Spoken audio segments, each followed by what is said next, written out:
कर्मवीर मेहनत कर, मंजिल तक तुझे जाना है, इस बार हार को हरा कर जीत कर तुझे आना है। कर्मवीर मेहनत कर, मंजिल तक तुझे जाना है, इस बार हार को हरा कर जीत कर तुझे आना है। अभी तो एक बार हारा है, शायद कुछ कमी रही होगी। अभी तो एक बार हारा है, शायद कुछ कमी रही होगी। टूटा सुनहरा स्वप्न, दोनों आंखों में नमी रही होगी। टूटा सुनहरा स्वप्न, दोनों आंखों में नमी रही होगी। जिद्दी बन जा, जिद्दी बन जा, जंग मैदान को छोड़ के मत भाग। जिद्दी बन जा, जंग मैदान को छोड़ के मत भाग। सफलता प्राप्त करने की मन में लगी है आग। सफलता प्राप्त करने की मन में लगी है आग। नामुमकिन को मुमकिन तुझे करके दिखाना है। नामुमकिन को मुमकिन तुझे करके दिखाना है। कर्मवीर मेहनत कर, मंजिल तक तुझे जाना है। कर्मवीर मेहनत कर, मंजिल तक तुझे जाना है। हेलो फ्रेंड्स, सो आज हम डिस्कस करें आज का हमारा new concept, new fast revision का न्यू टॉपिक। एंड आज हम डिस्कस करेंगे हाइब्रिडोमा टेक्नोलॉजी। हाइब्रिडोमा टेक्नोलॉजी ये मेजरली रोल प्ले करती है मोनोक्लोनल एंटीबॉडी प्रोडक्शन में। सो मोनोक्लोनल एंटीबॉडी प्रोडक्शन कैसे किया जाता है एंड मोनोक्लोनल एंटीबॉडी प्रोडक्शन के इंपॉर्टेंट पॉइंट्स क्या क्या है वो आज हम डिस्कस करें। बहुत इंपॉर्टेंट टॉपिक है। मोनोक्लोनल एंटीबॉडी प्रोडक्शन में सबसे पहले जिस एंटीजेंस के अगेंस्ट आपको मोनोक्लोनल एंटीबॉडी बनानी है, हम पहले वो एंटीजन सिलेक्ट करते हैं। तो ये एंटीजन कोई भी हो सकता है जो कि स्पेसिफिक हो, जिसके अगेंस्ट हमें मोनोक्लोनल एंटीबॉडीज बनानी है। तो ये एंटीजन है एंड इसके ऊपर ये सारे इपिटोप्स है। तो स्पेसिफिकली मोनोक्लोनल एंटीबॉडी ये इपिटोप्स को रिकॉग्नाइज करेगी। मोनोक्लोनल मतलब ऐसे एंटीबॉडी जो सिंगल इपिटोप के अगेंस्ट है। तो सिंगल टाइप के इपिटोप के अगेंस्ट जो एंटीबॉडीज होते हैं उसे मोनोक्लोनल एंटीबॉडी बोलते हैं। एंड मोनोक्लोनल एंटीबॉडी का प्रोडक्शन हाइब्रिडोमा टेक्नोलॉजी में किया जाता है। ये कोलेर एंड मेल्स्टेन ये साइंटिस्ट थे जिन्होंने हाइब्रिडोमा टेक्नोलॉजी को इन्वेंट किया था। अभी जो हाइब्रिडोमा टेक्नोलॉजी है इसमें आप देखो कि हम क्या करते हैं, इस एंटीजन को इंजेक्ट करते हैं माइस में। जैसे एंटीजन को माइस में इंजेक्ट किया एंड सपोज इस माइस का हमने सीरम को आइसोलेट किया, तो माइस में क्योंकि एंटीजन डालने के बाद इम्यून रिस्पॉन्स होगा, माइस में उस एंटीजन के ऊपर जितने भी इपिटोप्स है उन इपिटोप्स के अगेंस्ट पूरे एंटीबॉडी का प्रोडक्शन होगा। अगर आप सीरम आइसोलेट करोगे तो आपको इपिटोप ए के अगेंस्ट भी एंटीबॉडी मिलेंगे, इपिटोप बी के अगेंस्ट भी मिलेंगे, इपिटोप सी के अगेंस्ट भी मिलेंगे, इपिटोप डी के अगेंस्ट मिलेंगे। हमारे बॉडी में रिस्पॉन्स जो होता है इम्यून रिस्पॉन्स वो हमेशा पॉलीक्लोनल टाइप का होता है। तो पॉलीक्लोनल एंटी सीरम में एक ही हमारे सीरम में डिफरेंट इपिटोप के अगेंस्ट एंटीबॉडीज होते हैं, क्योंकि इस एंटीजन के ऊपर 4 इपिटोप्स है। तो इस एंटीजन के ऊपर 4 इपिटोप है तो चारों डिफरेंट इपिटोप के अगेंस्ट एंटीबॉडीज बनेंगे। चारों डिफरेंट टाइप्स के एंटीबॉडी कौन रिलीज करेगी? तो चारों डिफरेंट टाइप की एंटीबॉडी रिलीज करेगी हमारी प्लाज्मा सेल। तो कुछ प्लाज्मा सेल्स ऐसे होंगे जो इपिटोप ए के अगेंस्ट एंटीबॉडी रिलीज करेंगे। तो देखो इस माइस में जो प्लाज्मा सेल्स बनेंगे बी सेल से, कुछ ये एंटीबॉडी ए रिलीज करेंगे, कुछ एंटीबॉडी बी रिलीज करेंगे, कुछ प्लाज्मा सेल्स ऐसे होंगे जो एंटीबॉडी सी को रिलीज करेंगे और कुछ प्लाज्मा सेल्स ऐसे होंगे जो एंटीबॉडी डी को। मतलब हमारे बॉडी में डिफरेंट टाइप्स के प्लाज्मा सेल्स डिफरेंट टाइप के एंटीबॉडी रिलीज करें, वो डिफरेंट टाइप के इपिटोप को रिकॉग्नाइज कर रहे हैं सेम एंटीजन के ऊपर, इसीलिए इसको बोलते हैं पॉलीक्लोनल रिस्पॉन्स। तो हमारे बॉडी का रिस्पॉन्स हमेशा पॉलीक्लोनल होता है, इसीलिए हमारे बॉडी में कभी मोनोक्लोनल एंटीबॉडी नहीं बना सकते। तो मोनोक्लोनल एंटीबॉडी कैसे बन सकते? तो मोनोक्लोनल एंटीबॉडी मतलब सिंगल इपिटोप के अगेंस्ट, तो हम क्या करते हैं, जब माइस को इंजेक्ट किया एंटीजन, तो माइस का एंटीजन इंजेक्ट करने के बाद हम आइसोलेट करते हैं स्प्लीन सेल्स। स्प्लीन सेल्स को हमने आइसोलेट किया, तो देखो स्प्लीन सेल्स आइसोलेट किए। स्प्लीन सेल्स स्प्लिनोसाइट्स बोलते हैं उसको, या हम स्पेसिफिकली बोले तो बी सेल्स या प्लाज्मा सेल्स। कि इस माइस में हमने 4 डिफरेंट टाइप के ये प्लाज्मा सेल्स को आइसोलेट किया एंड इस प्लाज्मा सेल्स को फ्यूज किसके साथ किया? तो plasma cells fuse with the myeloma cancer cell. अभी यहां पे फ्यूजन इसलिए क्योंकि प्लाज्मा सेल्स की हाफ लाइफ कम है, फ्यू डेज की होती है, बहुत कम होती है एंड माइलोमा सेल्स इमॉर्टल होते हैं कि जो थ्रू आउट लाइफ वो सर्वाइव करेंगे। इसलिए जो भी स्प्लिनोसाइट्स है, स्प्लिनोसाइट्स हमने लिए एंड इन स्प्लिनोसाइट्स को फ्यूज किया कैंसर सेल के साथ, माइलोमा टाइप के कैंसर सेल के साथ।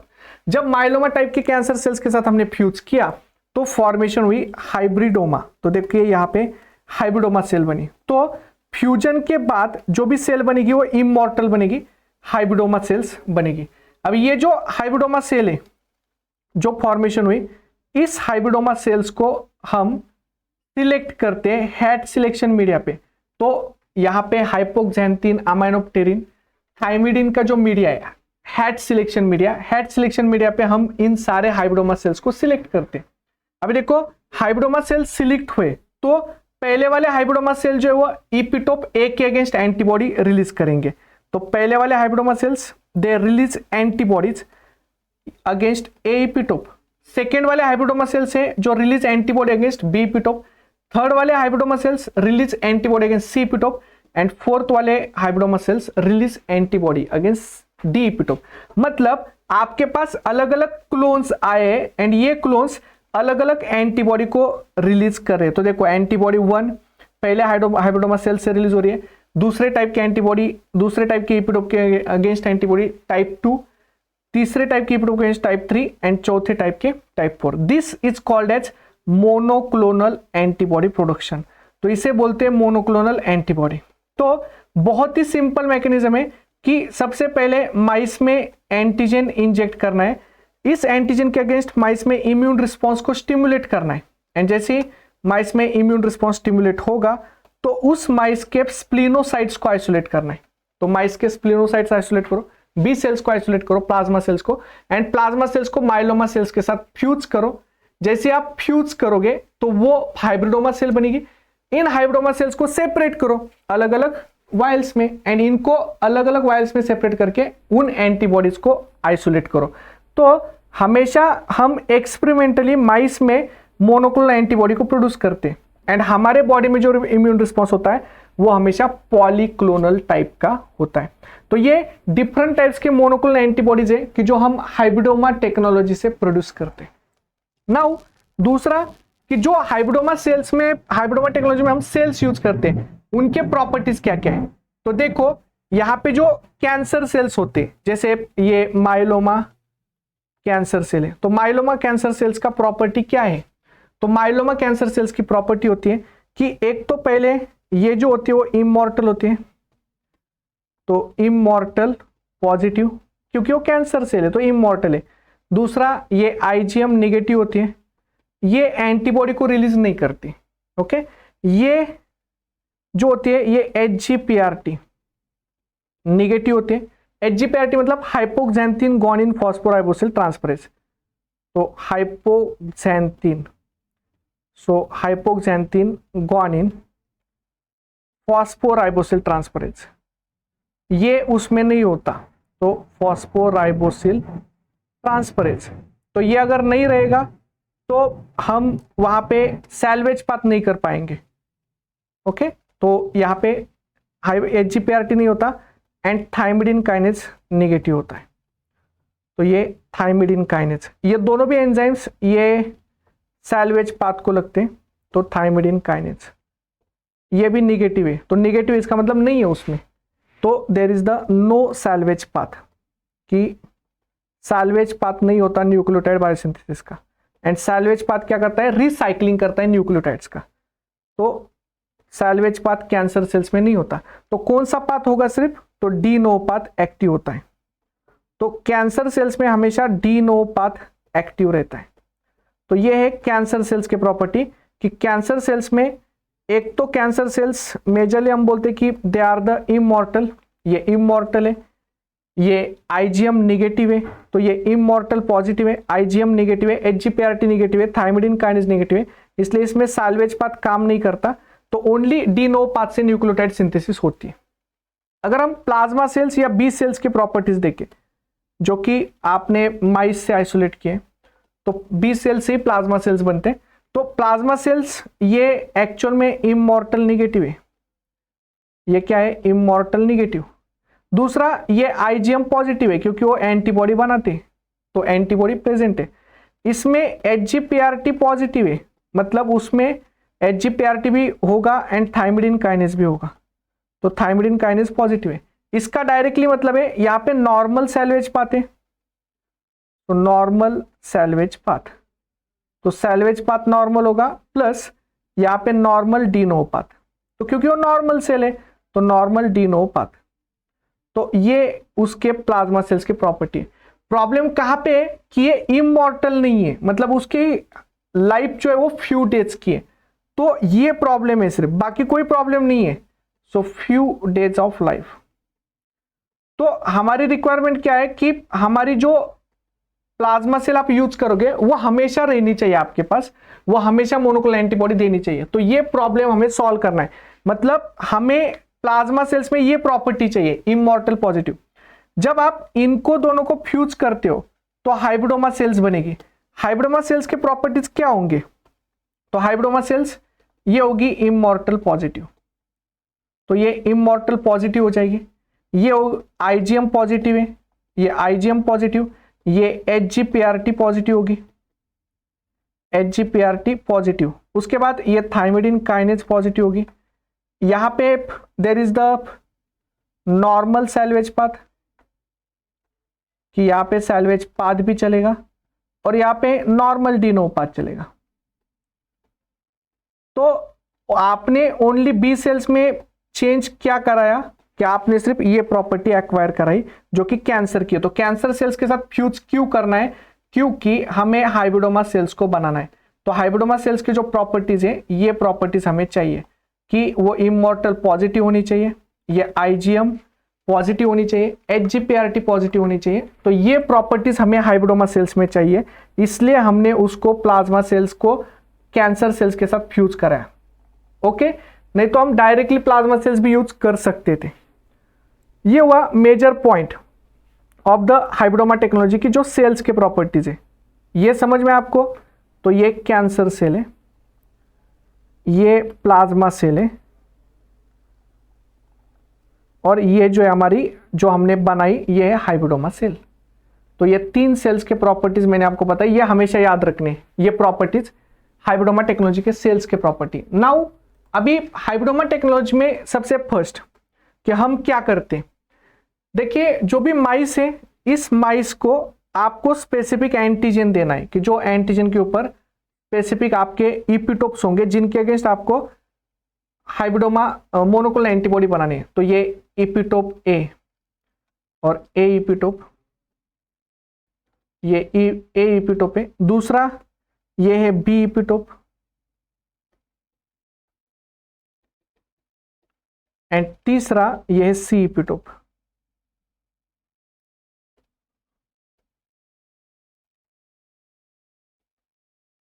तो ये तीन इपिटोप है, एंड सपोज ये तीन इपिटोप के अगेंस्ट हमें बनाने हैं मोनोक्लोनल एंटीबॉडी।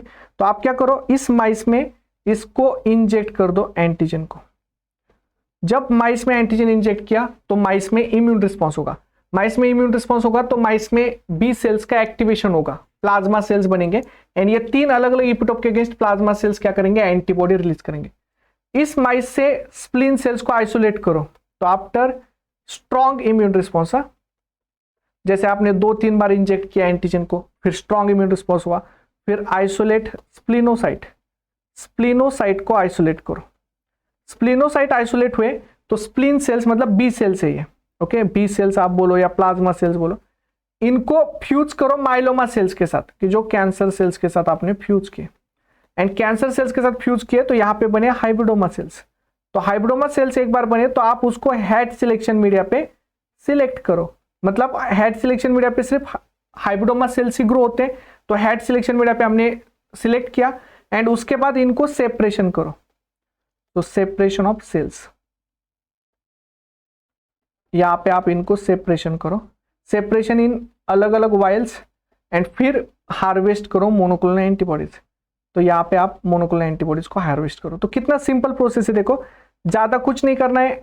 सबसे पहले माइस में एंटीजन को इंजेक्ट करना है, माइस में स्ट्रॉन्ग इम्यून रिस्पॉन्स को स्टिमुलेट करना है, फिर उस माइस से after strong immune response isolate करने स्प्लिनोसाइट्स, जिसे हम बी सेल्स बोलते हैं, प्लाज्मा सेल्स बोलते हैं। इन स्प्लिन सेल्स को माइलोमा सेल्स, कैंसर सेल्स के साथ फ्यूज करो, फॉर्मेशन होगी हाइब्रिडोमा। हाइब्रिडोमा फिर सिलेक्ट करो हेड सिलेक्शन मीडिया पे, एंड हैट मीडिया पे सिलेक्ट करने के बाद उन हाइब्रिडोमा सेल्स को सेपरेट करो अलग अलग वायल्स में, एंड उन हाइब्रिडोमा सेल से जो भी एंटीबॉडीज है उनको हार्वेस्ट करो। ये सारे एंटीबॉडी जो होंगे वो मोनोक्लोनल एंटीबॉडी होंगे। तो आपने यहाँ पे मोनोक्लोनल एंटीबॉडी का प्रोडक्शन किया, ये सिंपल प्रोसेस है मोनोक्लोनल एंटीबॉडी प्रोडक्शन का। ओके, अभी ये जो मोनोक्लोनल एंटीबॉडीज है इस हाइब्रिडोमा टेक्नोलॉजी में हैट सिलेक्शन मीडियम कैसे काम करता है? तो देखिए, हैट सिलेक्शन मीडिया ये सिलेक्शन मीडिया है जिसमें आपके 3 कंपोनेंट होते हैं यहाँ पे, जैसे HAT। इसमें H जो होता है, H is the hypoxanthine, A is the aminopterin. तो एक होता है हाइपोक्सैंथिन, दूसरा होता है अमाइनोप्टेरिन, एंड तीसरा होता है थाइमिडिन। एंड ये जो तीनों है, तो हाइपोक्सैंथिन, अमाइनोप्टेरिन, थाइमिडिन, ये हाइपोक्सैंथिन ये सैल्वेज पाथ के लिए रॉ मटेरियल है।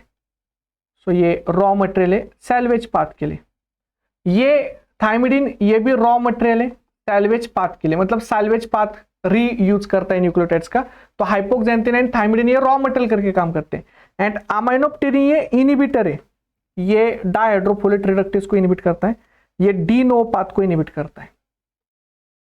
सो डी नोव पाथ, तो डी नोव पाथ इनिबिट करेगा। तो ये 3 कंपोनेंट हैट सिलेक्शन मीडिया पे यूज होते हैं। HAT, हैट मतलब हाइपोक्सैंथिन, अमाइनोप्टेरिन एंड थाइमिडिन, ये 3 कंपोनेंट है कि जो यूज होते हैं। हाइपोक्सैंथिन, थाइमिडिन रॉ मटेरियल है सैल्वेज पाथ में यूज होता है, एंड अमाइनोप्टेरिन डी नोव पाथ को इनिबिट करता है। तो देखो, जनरली आप देखते हो कि कैंसर सेल में सिर्फ डी नोव पाथ चलता है। अगर अमाइनोप्टेरिन रहेगा तो कैंसर सेल अकेले ग्रो नहीं होंगे। तो अगर आप 3 टाइप के सेल देखो, एक कि जो हम बोलते हैं कि सपोज ये वाले जो सेल टाइप है, दिस इज द प्लाज्मासाइटोमा जो कैंसर सेल है, ये वाली जो है वो फ्यूज्ड हाइब्रिड मतलब जो हाइब्रिडोमा सेल है, एंड ये वाली जो है वो बी सेल है। तो देखो यहाँ पे ये वाली जो सेल है ये कैंसर सेल। अभी कैंसर सेल डाई होगी, डेथ होगी उसकी, एंड डेथ इसलिए होगी क्योंकि अमाइनोप्टेरिन इनिबिट करेगा डी नोव पाथ को। तो देखो यहाँ पे मेजरली मेंशन किया हमने कि जो कैंसर सेल है, ये cancer cells it enable to synthesize DNA, कि डीएनए का सिंथेसिस नहीं होगा, एंड डीएनए का सिंथेसिस नहीं होगा क्योंकि यहाँ पे जो डी नोव पाथ है वो डी नोव पाथ अमाइनोप्टेरिन ने ब्लॉक कर दिया। ओके, ये एक है कि जो कैंसर सेल्स में हम डिस्कस करते हैं। तो यहाँ पे हम डिस्कस करें कि जो कैंसर सेल्स है वो तो डाई होंगे क्योंकि उनमें डीएनए सिंथेसिस नहीं होगा, क्योंकि डी नोव पाथ जो है वो अमाइनोप्टेरिन ब्लॉक कर देगा। तो अमाइनोप्टेरिन ने डी नोव पाथवे ब्लॉक किया तो कैंसर सेल तो डाई हो जाएंगे। अभी ये जो हाइब्रिडोमा सेल्स है, हाइब्रिडोमा सेल्स तो सर्वाइव करेंगे क्योंकि हाइब्रिडोमा सेल्स जो है इनमें ये इमॉर्टल भी है, प्लस इनमें डीएनए सिंथेसिस सैल्वेज पाथ से होगा। उनका भी डी नोव पाथ इनिबिट होगा बट उनमें डीएनए सिंथेसिस सैल्वेज पाथ से होगा, इसलिए वो सर्वाइव करेंगे। तो ये इमॉर्टेलिटी की वजह से लॉन्ग टाइम तक सर्वाइव करेंगे हैट मीडिया पे, प्लस ये डीएनए का सिंथेसिस करेंगे सैल्वेज पाथ से, एंड इसलिए उनमें क्योंकि थाइमिडिन kinase positive, थाइमिडिन kinase negative, थाइमिडिन kinase positive तो है ही, HGPRT पॉजिटिव है, इसलिए सैल्वेज पाथ काम करेगा। जो बी सेल्स है, बी सेल्स सर्वाइव कर सकते हैं बट लॉन्ग टाइम के लिए नहीं, क्योंकि इनमें सैल्वेज पाथ चलेगा बट इनकी लो हाफ लाइफ है, एंड लो लाइफ है मतलब फ्यू डेज की है, तो फ्यू डेज तक सर्वाइव करेंगे, उसके बाद उनकी डेथ हो जाएगी। तो देखो जनरली अगर आप देखो कि बी सेल्स भी डाई होने वाले, सिर्फ सर्वाइव कौन करने वाला है, तो सर्वाइव करने वाला है हमारा हाइब्रिडोमा सेल्स। तो ये वाले जो सेल्स है हाइब्रिड सेल्स बस उतने ही सर्वाइव करेंगे लॉन्ग टाइम तक हैट सिलेक्शन मीडिया पे, इसलिए हम हैट सिलेक्शन मीडिया को यूज करते। तो ये प्रॉपर्टी याद रखिए आप हैट सिलेक्शन मीडिया की। तो HGPRT मतलब हाइपोक्सैंथिन ग्वानिन फॉस्फोराइबोसिल ट्रांसफरेज है, एंड TK मतलब थाइमिडिन काइनेज है। एंड देन नेक्स्ट, एंड उसके बाद अभी देखो मोनोक्लोनल एंटीबॉडीज को आप यूज कहाँ पे करते हो, तो जनरली हम उसको एलाइजा में यूज कर सकते हैं, रिया में यूज कर सकते हैं, इम्यूनोलॉजिकल टेक्निक्स में यूज कर सकते हैं, जहां पे भी आपको एंटीजन आइडेंटिफाई करना है। अगर आपको थेरेपी पर्पज के लिए करना है, ट्रीटमेंट पर्पज के लिए, तो हम डायरेक्टली मोनोक्लोनल एंटीबॉडी को यूज नहीं कर पाते, क्योंकि वो माइस के ओरिजिन के, और माइस के एंटीबॉडी ह्यूमन में ट्रीटमेंट के लिए काम नहीं करते, क्योंकि हमारे बॉडी में उसके अगेंस्ट हैमा मतलब human antibody against monoclonal antibody produce होता है, एंड हैमा उस एंटीबॉडी को न्यूट्रलाइज करता है। इसलिए हम मोनोक्लोनल एंटीबॉडी जो माइस ओरिजिन है उसको ह्यूमन ओरिजिन में लाते हैं। तो इसमें दो टाइप के एंटीबॉडी है। सबसे पहले साइंटिस्ट ने क्या किया, काइमेरिक एंटीबॉडी बनाई। काइमेरिक एंटीबॉडी में उन्होंने जो वेरिएबल रीजन लिया, तो सबसे पहले काइमेरिक एंटीबॉडी में वेरिएबल रीजन ये लिया माइस मोनोक्लोनल एंटीबॉडी का। तो देखो ये वाला जो रीजन है this is variable region, and variable region कहां से लिया, माइस मोनोक्लोनल एंटीबॉडी। तो ये मोनोक्लोनल एंटीबॉडी से लिया वेरिएबल रीजन, एंड बाकी बचा हुआ जो रीजन लिया ये लिया ह्यूमन आईजीजी से। तो ह्यूमन आईजीजी एंटीबॉडी, तो वेरिएबल रीजन माइस मोनोक्लोनल एंटीबॉडी से लिया। तो माइस मोनोक्लोनल एंटीबॉडी, एंड अगर ह्यूमन मतलब बाकी कांस्टेंट रीजन जो है, कांस्टेंट रीजन ह्यूमन से लिया, इसलिए ऐसे एंटीबॉडी को आप बोलते हो chimeric antibody. So human IgG, इस एंटीबॉडी को आप क्या बोलते हो, काइमेरिक एंटीबॉडी। तो देखिए ये chimeric antibody, so this is chimeric antibody, and ये काइमेरिक एंटीबॉडी को यहां पे भी काइमेरिक एंटीबॉडी हम ट्रीटमेंट में यूज करें तो वेरिएबल रीजन के against HAMA human antibody against monoclonal antibody produce होता है, एंड वो रिजेक्ट होते हैं। इसलिए काइमेरिक एंटीबॉडी अगर हम यूज भी करें तो भी उसको ज्यादा सक्सेस नहीं मिला, क्योंकि यहाँ पे वेरिएबल रीजन आपने माइस से लिया है, एंड ये जो माइस का है उसके अगेंस्ट हमारे बॉडी में इम्यून रिस्पॉन्स हो सकता है, एंड इसलिए काइमेरिक एंटीबॉडी को हम डायरेक्टली यूज नहीं कर पाते ट्रीटमेंट में। तो हमने क्या किया, उस मोनोक्लोनल एंटीबॉडी को ह्यूमनाइज किया। अभी ह्यूमनाइज मोनोक्लोनल एंटीबॉडी मतलब यहाँ पे सिर्फ हमने कुछ ही पार्ट लिया है माइस मोनोक्लोनल एंटीबॉडी का, इसको बोलते हैं सीडीआर रीजन्स। तो ये देखिए ये जो रीजन्स है this is called as the CDR region. तो CDR region from mice monoclonal antibody, so mice monoclonal antibody से सीडीआर रीजन लिया, मतलब हाइपर वेरिएबल रीजन लिया। तो अगर सिर्फ सीडीआर रीजन आप माइस मोनोक्लोनल एंटीबॉडी से लो, तो माइस मोनोक्लोनल एंटीबॉडी जिससे आपने सीडीआर रीजन लिया, एंड बाकी रिमेनिंग ऑल रीजन, तो रिमेनिंग ऑल रीजन ये लिया, किससे लिया आपने, तो ये लिया आपने ह्यूमन आईजीजी से। तो बाकी पूरा रीजन, तो देखो बाकी सारा रीजन जो है वो ह्यूमन आईजीजी से लिया है। तो इस एंटीबॉडी को आप बोलते हो humanized monoclonal antibody. So this is called as humanized monoclonal antibody. अब ये ह्यूमनाइज्ड मोनोक्लोनल एंटीबॉडी है, ये यहाँ पे हमने लिया। ओके, सो ये दो टाइप के एंटीबॉडी है जिसको याद रखना। काइमेरिक एंटीबॉडी में वेरिएबल रीजन माइस से लिया था, और बाकी रीजन कांस्टेंट रीजन ह्यूमन से लिया था, ह्यूमन आईजीजी से। और यहाँ पे सीडीआर रीजन माइस से लिया ह्यूमनाइज्ड में, बाकी सारा रीजन ह्यूमन आईजीजी से लिया। तो ये हुआ एप्लीकेशंस ऑफ मोनोक्लोनल एंटीबॉडीज, चाहे आप chimeric antibody and humanise antibody. तो अगर ह्यूमन में ट्रीटमेंट पर्पज के लिए यूज करनी है एंटीबॉडी तो हम उसको ह्यूमनाइज एंटीबॉडी बोलते हैं। उसके बाद इम्यूनोटॉक्सिन्स, तो मोनोक्लोनल एंटीबॉडीज को ही अगर आप टॉक्सिन को एसोसिएट करो, तो अगर इस एंटीबॉडी को आप कोई टॉक्सिन एसोसिएट कर रहे हो, तो अगर टॉक्सिन एसोसिएटेड एंटीबॉडी है ये बोलते हैं इम्यूनोटॉक्सिन। तो ये टॉक्सिन है, एंड इस एंटीबॉडी को, क्योंकि ये मोनोक्लोनल एंटीबॉडी, तो मोनोक्लोनल एंटीबॉडी को टॉक्सिन एसोसिएट करोगे तो वो हो जाएगी इम्यूनोटॉक्सिन। ओके, एंड ये एंटीबॉडी अगर आपने कैंसर ट्रीटमेंट में या कोई टारगेट सेल किलिंग में यूज की, तो ये टॉक्सिन जो होता है वो टारगेट सेल्स में जाता है, एंड ये टॉक्सिन क्या करता है, टॉक्सिसिटी दिखाता है। तो monoclonal antibody recognize target cell, ये टारगेट सेल को रिकॉग्नाइज करती है, एंड टॉक्सिन्स जो है ये toxins they kill, enter in the target cell and kill. So enter into target cell and kill them, and उनको किल करती है। तो ये है इम्यूनोटॉक्सिन करोल। अभी टॉक्सिन आप कहाँ कहाँ पे अटैच कर सकते हो, तो टॉक्सिन आप या तो एंटीबॉडी को अटैच कर सकते हो एफसी रीजन को, जैसे यहां पे आप टॉक्सिन अटैच कर सकते हो। सो ये टॉक्सिन है, ओके, जैसे डिप्टेरिया टॉक्सिन, ओके। तो toxin attach to Fc region, Fc region को आप अटैच करो, ये भी सही बात है, आपने एफसी रीजन को अटैच किया।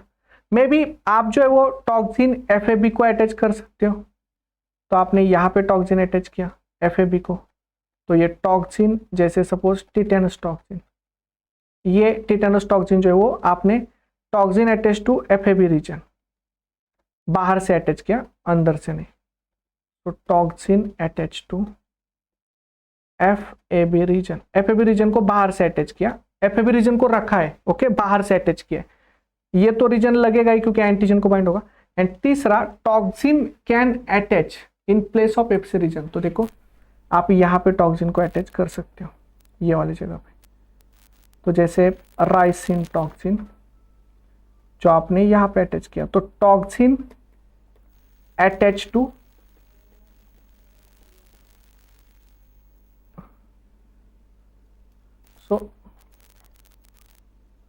Replace Fc region with toxin, कि आपने एफसी रीजन को रिप्लेस किया टॉक्सिन से। So replace Fc region with toxin, तो ये तीन चीजें जहां पे आप टॉक्सिन अटैच कर सकते हो एंड इम्यूनोटॉक्सिन प्रिपेयर कर सकते हो। तो इम्यूनोटॉक्सिन ये टारगेटेड थेरेपी में काम करते हैं, ये टारगेट सेल्स को ही बाइंड होते हैं, क्योंकि वो एंटीबॉडी है तो एंटीबॉडी हमेशा टारगेट सेल को बाइंड होते हैं। तो इम्यूनोटॉक्सिन्स हमेशा टारगेटेड सेल्स के अगेंस्ट यूज होते हैं। अगर आप एंटीबॉडी को टॉक्सिन अटैच करोगे तो वो इम्यूनोटॉक्सिन बन जाएगी। तो ये हुआ डिफरेंट टॉक्सिन्स की जो आप अटैच कर सकते हो, जो हमने डिस्कस किया। तो ये हुआ इम्यूनोटॉक्सिन। अभी आप इन क्वेश्चन के आंसर देना और इन क्वेश्चन के आंसर आप कमेंट बॉक्स में डालना, ओके।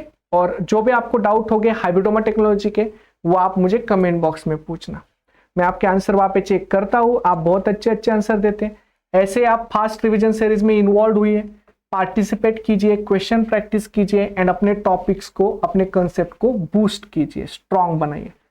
सो ये क्वेश्चन को सॉल्व कीजिए एंड अगर आपको कोई भी डाउट हो तो पूछ लीजिए। इन क्वेश्चन के आंसर जरूर कमेंट बॉक्स में डाल दीजिए। तो ये पहला क्वेश्चन है, इसको देखिए। देन ये एक क्वेश्चन है, इसको भी सॉल्व कीजिए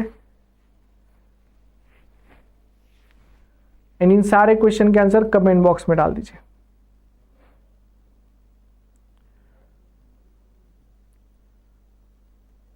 ये तीसरा क्वेश्चन है, इसको भी सॉल्व कीजिए और इनके क्वेश्चन के आंसर कमेंट बॉक्स में डाल दीजिए।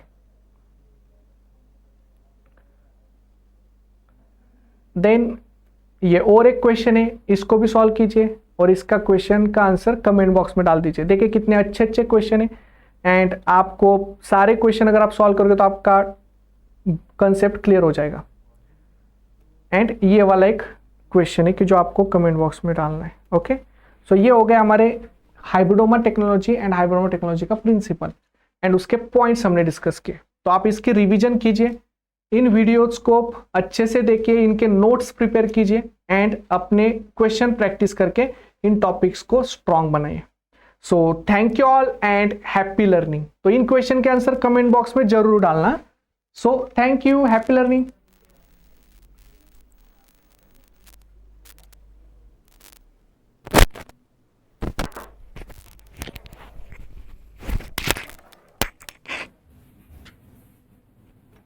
तो ये क्वेश्चन के आंसर कमेंट बॉक्स में जरूर डाल दीजिए।